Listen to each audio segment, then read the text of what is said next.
Hello everyone, welcome to the Phidias Academy. आप सभी का मैं कपिल शांडिले बहुत बहुत स्वागत करता हूं हमारी आज की करंट अफेयर की क्लास में। सुबह ये क्लास रहेगी 7 बजे डेली। इसका टाइम हमने चेंज कर दिया है। शाम को 10 बजे जो हम ये क्लास लेते थे उसकी जगह ईवीएस की क्लास हुआ करेगी और इस समय पर ये करंट अफेयर की क्लास होगी। और इस क्लास को हम ज़्यादा लंबा नहीं रखेंगे ताकि आपको 30 क्वेश्चन हम डेली करवाएंगे। 30 क्वेश्चन से ज़्यादा नहीं करवाएंगे क्योंकि काफ़ी फैक्ट होते हैं करंट अफेयर की क्लास में। करंट अफेयर की क्लास में काफ़ी ज़्यादा फैक्ट होते हैं, इसकी वजह से वो थोड़ा लोड भी हो जाता है। तो हम 30 question, the most important, the most expected question, वो क्वेश्चन आपको करवाएंगे।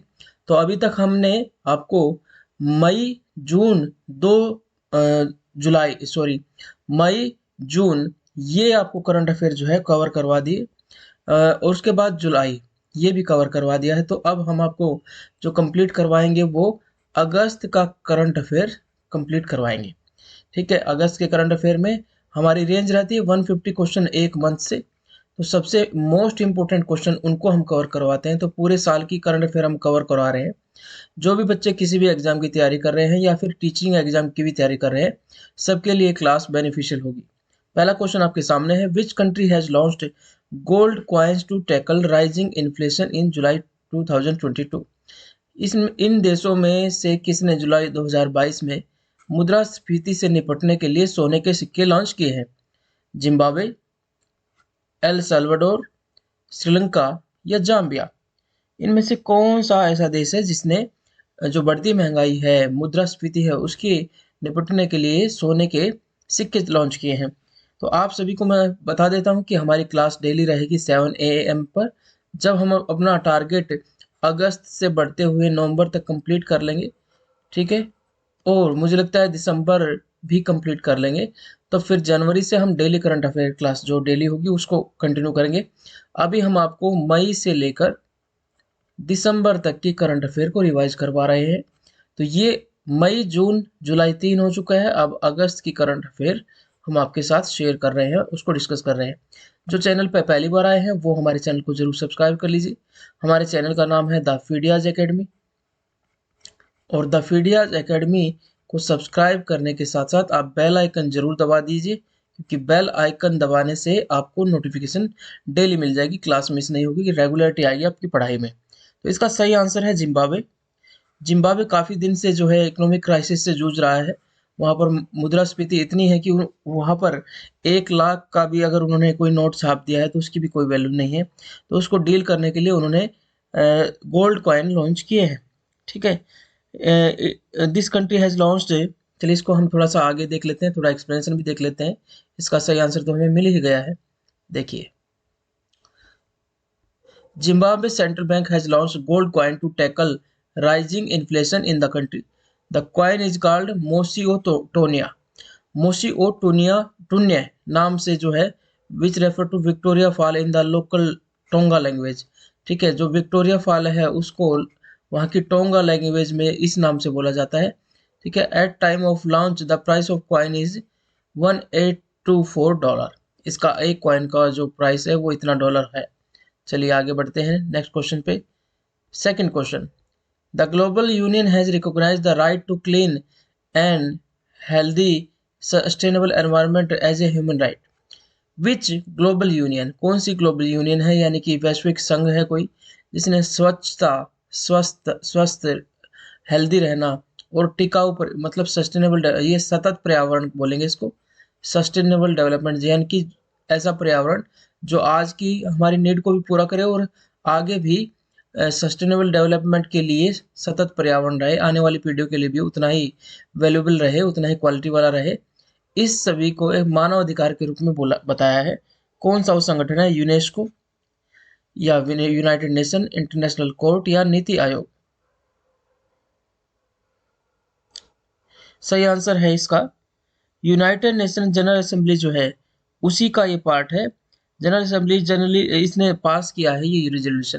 तो हमारा सही आंसर ये होगा यूनाइटेड नेशन। ठीक है, एक बार इसके एक्सप्लेनेशन हम देख लेते हैं। The United nation general assembly UNGA, कोई भी बच्चा किसी भी एग्जाम की तैयारी करता है, करंट अफेयर बहुत वैल्यूबल भी रहेगी इसकी। तो recently passed a resolution that recognized a healthy environment as a human right. ठीक है, India has voted in favor of this resolution. According to this proposal, the right to clean, healthy, sustainable environment has become a human right. ठीक है, अब ये human right बन गया है. In UN General Assembly adopted the resolution in July 28, 2022. Out of 193 member, 161 voted in its favor. इसमें से 161 ने इसको फेवर किया है, तो 50% प्लस हो गए. तो आंसर तो हमारा यहाँ पर ये सब पास तो होना ही है. देखिए, यूनाइटेड नेशन की जो जनरल असेंबली है, आप सभी जानते हैं यूनाइटेड नेशन की स्थापना 24 अक्टूबर को 1945 को हुई थी. ठीक है, और इसका हेडक्वार्टर न्यूयॉर्क में है. न्यूयॉर्क में है, मैनहट्टन द्वीप पर, जो कि यूएसए के अंदर है. तो यूनाइटेड नेशन जो है, इसमें जितने भी मेंबर हैं 193 मेंबर हैं, तो इसकी जनरल असेंबली में ये सारे शामिल होते हैं. लेकिन इसकी एक सिक्योरिटी काउंसिल होती है. इस सिक्योरिटी काउंसिल में केवल 15 ही मेंबर होते हैं. 5 ऐसे जो परमानेंट है, 10 ऐसे जो नॉन परमानेंट है. जो परमानेंट है उनके पास वीटो पावर है, और ये 10 जो नॉन परमानेंट है इन पे पावर नहीं है, लेकिन हाँ ये टेम्परेरी है, ये बदलते रहते हैं. ठीक है, अब डिमांड हो रही है कि इसमें चेंज किया जाए. नेक्स्ट क्वेश्चन देख लेते हैं. Which two countries have been approved by the US Senate to join NATO? कौन सी दो कंट्रीज को, किन दो देशों को नाटो में शामिल होने की मंजूरी दे दी गई है? अमेरिकी सेनेट ने ये मंजूरी दे दी है. Belgium and Poland, Ukraine and Israel, Sweden and Finland, Denmark and Norway. चलिए, इसका आंसर आपके सामने मैं बता देता हूँ. दो कंट्री जो है वो सी आंसर हमारा रहेगा.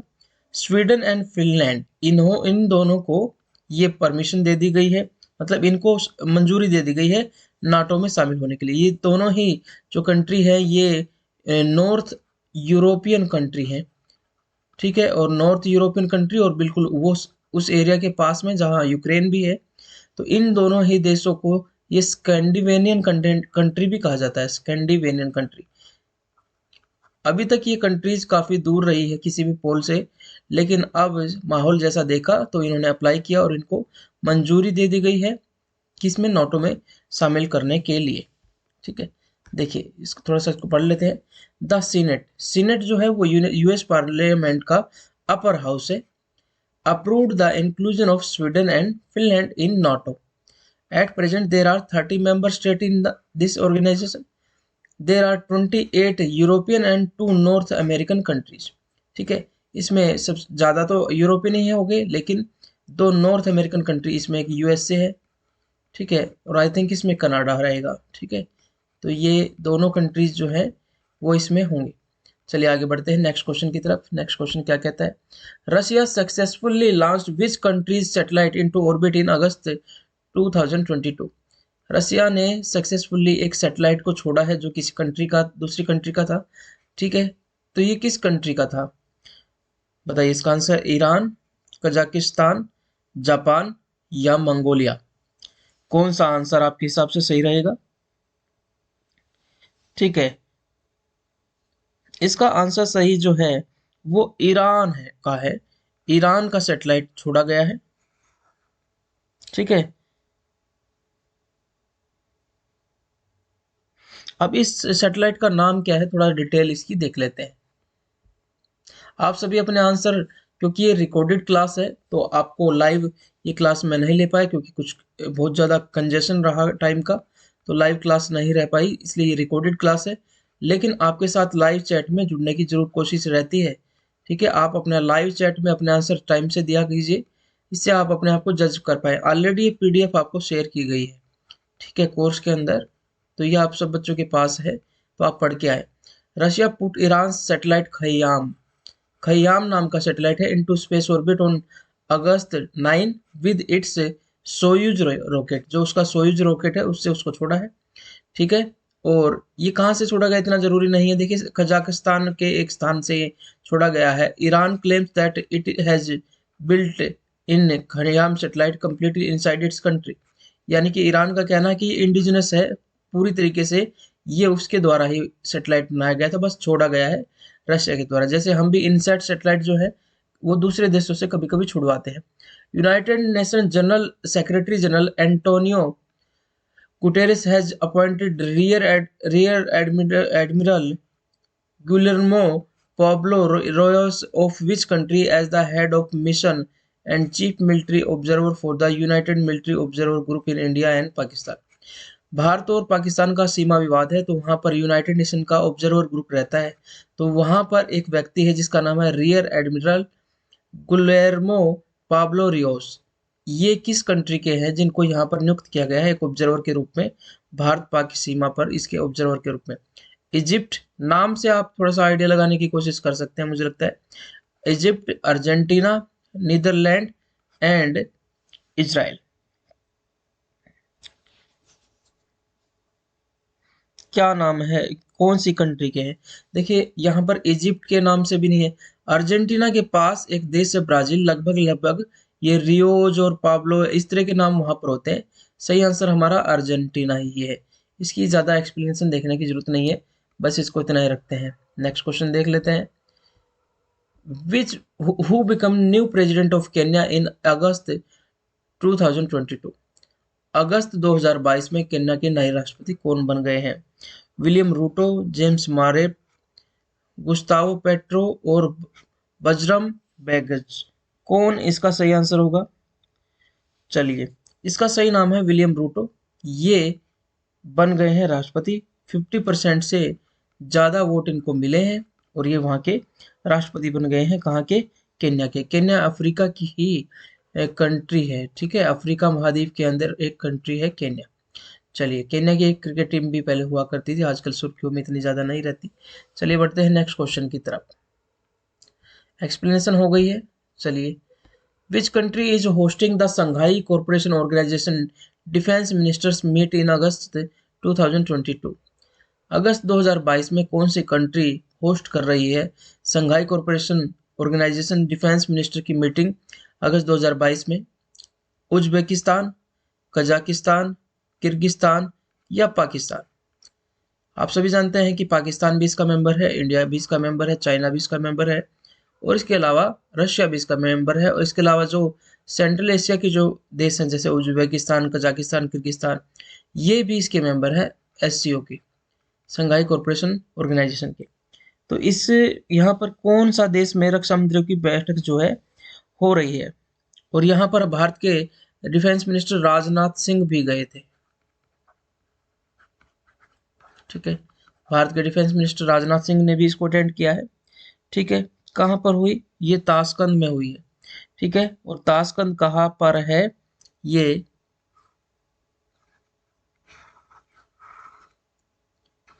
कजाकिस्तान की में है ताशकंद। ताशकंद समझौता आप सभी जानते हैं 1965 के युद्ध के बाद भारत और पाकिस्तान के बीच में भी हुआ था। चलिए आगे बढ़ते हैं। Where has the first rail service of world's first hydrogen train started recently? कहाँ पर पहली रेल सर्विस शुरू हुई है, वर्ल्ड की फर्स्ट हाइड्रोजन ट्रेन स्टार्ट हुई है? मतलब ऐसी ट्रेन जो हाइड्रोजन फ्यूल पे काम करेगी। आप सभी जानते हैं कि फ्यूल पेट्रोल, डीजल, इससे आते आते हम फिर उसके बाद सीएनजी और फिर उसके बाद बिजली, ठीक है। आजकल जो है ज़्यादातर इलेक्ट्रिसिटी पे बेस्ड पे जो हमारी ट्रेन ज़्यादा चल रही है, लेकिन एक पहली हाइड्रोजन फ्यूल को यूज करते हुए ट्रेन जो है वो बनाई गई। हाइड्रोजन जो है काफ़ी इनफ्लेमेबल होता है, ये धमाके धमाके के साथ जलती है, ब्लास्ट करते हुए जलती है, इसलिए इसको एज ए फ्यूल यूज करना सेफ नहीं होता। लेकिन नई टेक्नोलॉजी क्रायोजेनिक्स वगैरह आ गई है, इसकी वजह से अब इसको भी यूज किया जाना संभव हो पाया है। तो ये कहाँ पर हुआ है?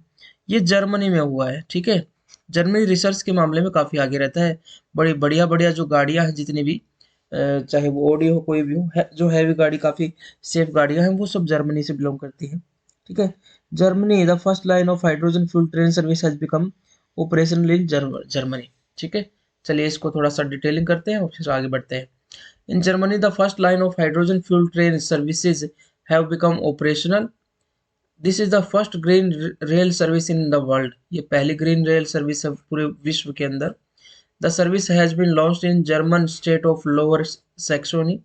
इसको इतनी ज़्यादा जरूरत नहीं है, बस ये है कि with the help of this 4400 ton of carbon dioxide will be prevented from being killed in the atmosphere every year. मतलब 4400 टन कार्बन डाइऑक्साइड को रोका जा सकेगा अकेले इस ट्रेन की वजह से। अदरवाइज ये कोल बेस्ड होती, मान लीजिए उसमें इलेक्ट्रिसिटी भी यूज होती तो वो भी थर्मल पावर से बनती। Which countries constitutional court on August 24 2022 suspended its prime minister from office. किस देश के संवैधानिक न्यायालय ने अपने प्रधानमंत्री को उसके पद से निलंबित कर दिया है? चाइना, थाईलैंड, फ्रांस, रसिया। देखिए, चाइना तो सिंगल पार्टी सिस्टम है, बहुत ही डिक्टेटरशिप टाइप की है वहां पर, तो यहाँ तो ये पॉसिबिलिटी नहीं है, इसको आप एलिमिनेट कर सकते हैं। ठीक है, उसके बाद फ्रांस डेमोक्रेसी है, यहाँ पर ऐसी कुछ खबरें हमें सुनने में नहीं आई। और क्योंकि रसिया में पुतिन अभी राष्ट्रपति है, तो प्रधानमंत्री का इतना रोल भी नहीं है, तो ये ऑप्शन आप एलिमिनेट कर सकते हैं। थाईलैंड हमारा सही आंसर होगा। थाईलैंड की कॉन्स्टिट्यूशनल कोर्ट ने ये फैसला दिया है, जिसमें अपने प्रधानमंत्री को उन्होंने एलिमिनेट कर दिया है। कौन थे प्रधानमंत्री? देखिए, प्रयुत चान ओ चा, ये नाम है उनका, जो कि अगस्त 24 में इनको कॉन्स्टिट्यूशनल कोर्ट ने सस्पेंड कर दिया है प्राइम मिनिस्टर की पद से। 5 आउट ऑफ 9 जज voted in favour of prime minister suspension. ठीक है, मतलब 9 की बेंच थी, उसमें से 5 मेजोरिटी ने उसको हटा दिया है वहां से। 10वां क्वेश्चन है, president of which country will make an official visit to India from August 1 to 4 2022 अगस्त 1 से 4 के बीच में किस देश के प्रेसिडेंट ने यात्रा की है भारत की? बांग्लादेश, मालदीव, श्रीलंका, यूक्रेन। बांग्लादेश, मालदीव, श्रीलंका, यूक्रेन, कौन से देश के राष्ट्रपति आए हैं? इस क्वेश्चन को इतना, क्योंकि ये काफी पहले की बात है, तो इसको पुट करने का पर्पज है कि हमारे पड़ोसी देश के प्रेसिडेंट का नाम हमें पता होना चाहिए। तो यहाँ मालदीव है, जो कि समुद्र में दक्षिण की तरफ हमारा पड़ोसी देश है, उसके president Ibrahim Mohamed Solih will make an official visit to India from one, यहाँ पर वो आए थे, और वो हमारे प्रेसिडेंट जो हैं द्रौपदी मुर्मू, उनसे आके मिले थे, और प्राइम मिनिस्टर से भी। ठीक है, फिर से बता देते हैं, इब्राहिम मोहम्मद सोलेह, ये वहाँ के प्रेसिडेंट है, कहाँ के? मालदीव के। मालदीव की राजधानी कहाँ है? माले। ठीक है, मालदीव की राजधानी है माले। इसके अलावा भारत और मालदीव के बीच में जो लाइन है उसको क्या कहते हैं? तो भारत और मालदीव के बीच में 8 डिग्री चैनल है। ठीक है, चलिए आगे बढ़ते हैं।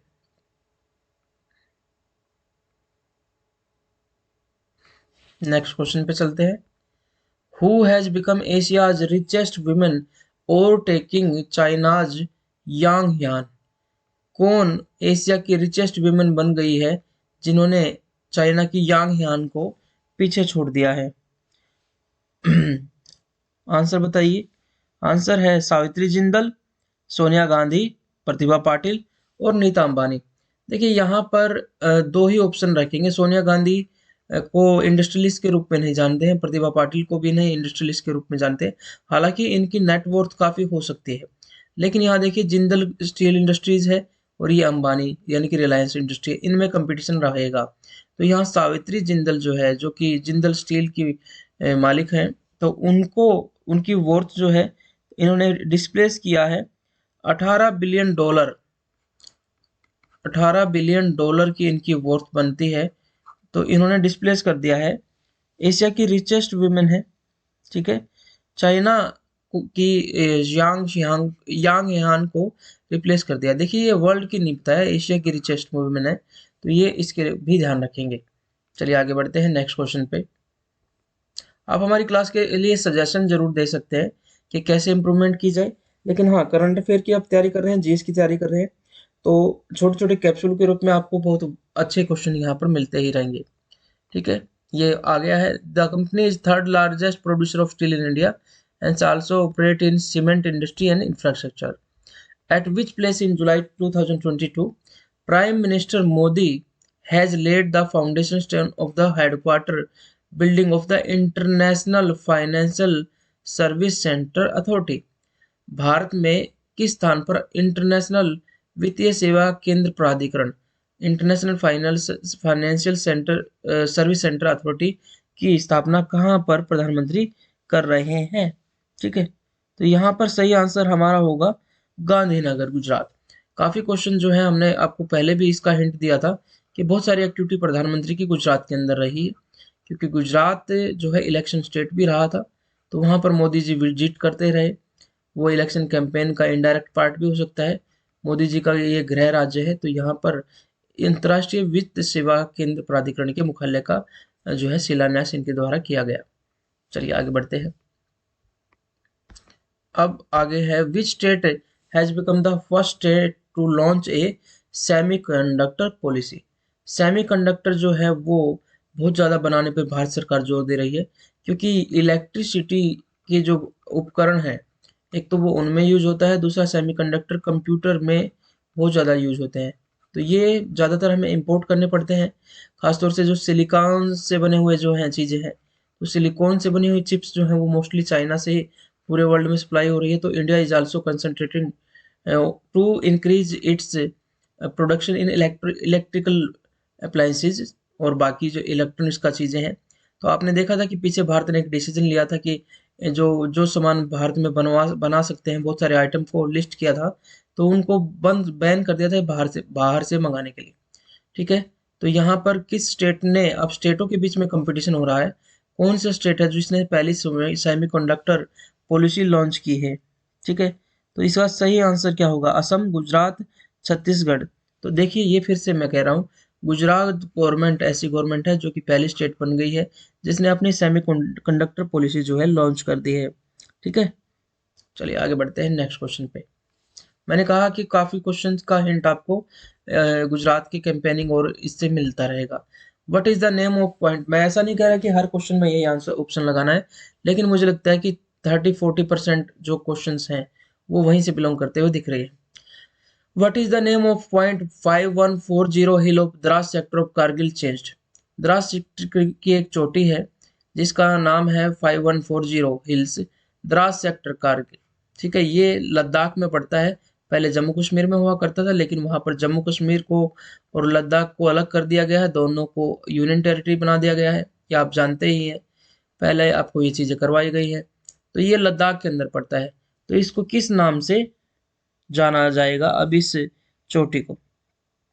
ठीक है, इसको गन हिल के नाम से जाना जाएगा। आंसर हमारा है गन हिल के नाम से इसको जाना जाएगा। ये किस लिए, क्योंकि यहाँ पर जो ऑपरेशन विजय था, ऑपरेशन विजय कब मना, during the Kargil war, operation Vijay एक चलाया गया था 1999 में। ठीक है, कारगिल वार हुआ था, और उस कारगिल वार के दौरान इस चोटी पर जो शहीद होकर इस पे दोबारा से कब्जा किया गया था, उसको कोमेमोरेट करने के लिए वो सभी गनर्स जो वहां पे गए थे, गन हिल इसका नाम रखा गया है। चलिए नेक्स्ट क्वेश्चन है, which state regain the first position in 2021 with the countries longest house session of 61 days. कौन से राज्य ने रिगेन कर दिया है फर्स्ट पोजीशन 2021 में, जब उसने अपनी पूरी कंट्री के अंदर पूरा सबसे लंबा सेशन सत्र चलाया है विधानसभा का। ठीक है, 2021 में 61 डेज का लगातार सेशन चलाया गया। केरला, उड़ीसा, कर्नाटका या तमिलनाडु। इसका मतलब ये हो जाता है कि सदन चला है, सत्र चला है, और इसका मतलब जो लेजिस्लेचर विधायिका है उसने काफी टाइम लगाया, जो कानून बनाने हैं उनकी समीक्षा करनी है और डिस्कशन में मुद्दों पर बहस करने में काफी टाइम लगाया है। ठीक है, तो इसका सही आंसर है केरला। ठीक है, केरला काफी चीजों में आगे रहता ही है। आप सभी जानते हैं कि भारत के राज्यों के अंदर ह्यूमन डेवलपमेंट इंडिकेटर अगर आप करते हैं, HDI जिसे कहते हैं, उसमें केरला नंबर 1 पे रहता है। एजुकेशन के मामले में भी केरला काफ़ी आगे रहता है। तो एजुकेशन में यहाँ पर 95% से ज़्यादा एजुकेटेड वो रहती है। इसके अलावा भारत में सबसे ज़्यादा जो फीमेल का जेंडर रेशो है वो यहीं पर है। ठीक है, चलिए आगे बढ़ते हैं नेक्स्ट क्वेश्चन पे। Kerala regained the first position in 2021 with country's longest house session of 61 days. Karnataka became second. ठीक है, तो सेकंड को कोई नहीं पूछेगा, इसमें केरला ही आंसर आप याद रखिए बस। The world largest floating solar power plant will be set up in which state of India. तो ये क्वेश्चन क्यों इंपॉर्टेंट हो जाता है, सबसे पहले तो ये वर्ल्ड का largest floating solar power plant है, ये कहाँ पर सेटअप किया जाएगा, किस स्टेट ऑफ इंडिया में सेटअप किया जाएगा। मध्य प्रदेश में, जम्मू कश्मीर में, या उड़ीसा में, या तमिलनाडु में विश्व का सबसे बड़ा तैरता हुआ सौर ऊर्जा संयंत्र? मतलब किसी पानी की बॉडी के ऊपर तैरता हुआ प्लेट लगा दी जाएंगी, तो ये एक अच्छी चीज है, पानी भी कम उड़ेगा और उस एनर्जी को यूटिलाइज भी किया जा सकेगा। ठीक है, तो इसका सही आंसर क्या होगा बताइए? ये मध्य प्रदेश है। मध्य प्रदेश का एक स्थान है जिसका नाम है खांडवा।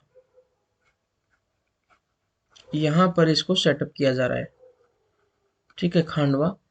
हिंदी में लिख देते हैं क्योंकि ये थोड़ा सा पेन मेरा ठीक से काम नहीं कर रहा है आज, तो अब चल गया ये। ठीक है, खांडवा, यहाँ पर इसको सेटअप किया जा रहा है। ये विश्व का सबसे बड़ा है, पहला नहीं, ध्यान रखिए, विश्व का सबसे बड़ा तैरता हुआ सोलर प्लांट है। चलिए आगे बढ़ते हैं।